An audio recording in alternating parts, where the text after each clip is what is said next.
സ്മൃതി മന്ദാന, ഇതാ പറഞ്ഞ പേര്. സാറിന്റെ ലെവലിലുള്ള പേര് സാറ് പറഞ്ഞു. അതിനിപ്പോ എന്ത് ചെയ്യാനാ?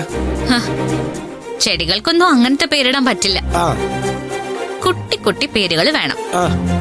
നമുക്കിങ്ങനെ കുഞ്ഞുങ്ങളെ വിളിക്കാൻ പറ്റുന്നത് പോലത്തെ പേരുകള്. മോളെ, ഞാൻ ഒരു നല്ല കാര്യം പറയട്ടെ. സൂര്യ സാറിന്റെ കമ്പനി പരിപാടിയൊക്കെ നിർത്തി കുറെ കൃഷി സ്ഥലങ്ങൾ വാങ്ങിക്കാൻ പറയണം.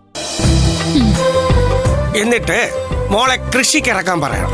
കമ്പനി നടത്തുന്നതിലും ലാഭം ഉണ്ടാവും. ഞാൻ പറഞ്ഞ അത് സൂര്യ സാറ് ചെയ്യും. പക്ഷെ വേണ്ട. അതെന്താ വേണ്ടാത്ത? ഈ ടെറസിൽ കുറച്ച് ചെടികൾ വെച്ചിട്ട് താഴേക്ക് ചെന്നപ്പോഴേ പത്മ മാഡത്തിന്റെയും ഇന്ദ്രജ മാഡത്തിന്റെയും വേദ മാഡത്തിന്റെയും ഒക്കെ മുഖം ഒരു കുട്ടയുണ്ടായിരുന്നു. ഇനി അതും കൂടി ആയ കലക്കും.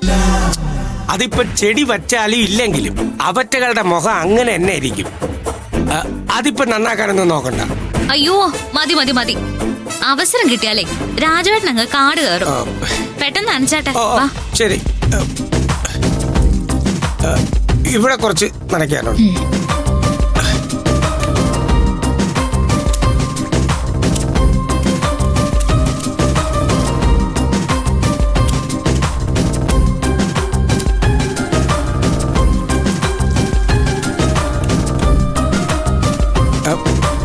അത് വാടി നിൽക്കാണ് മോളെ.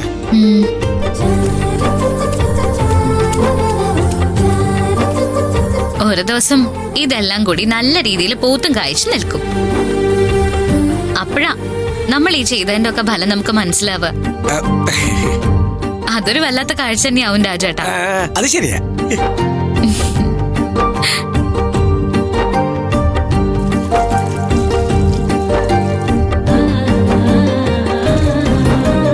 ഇതിപ്പോ തട്ടതേ ഉള്ളൂ, ചെറുതായി തളിച്ചാ.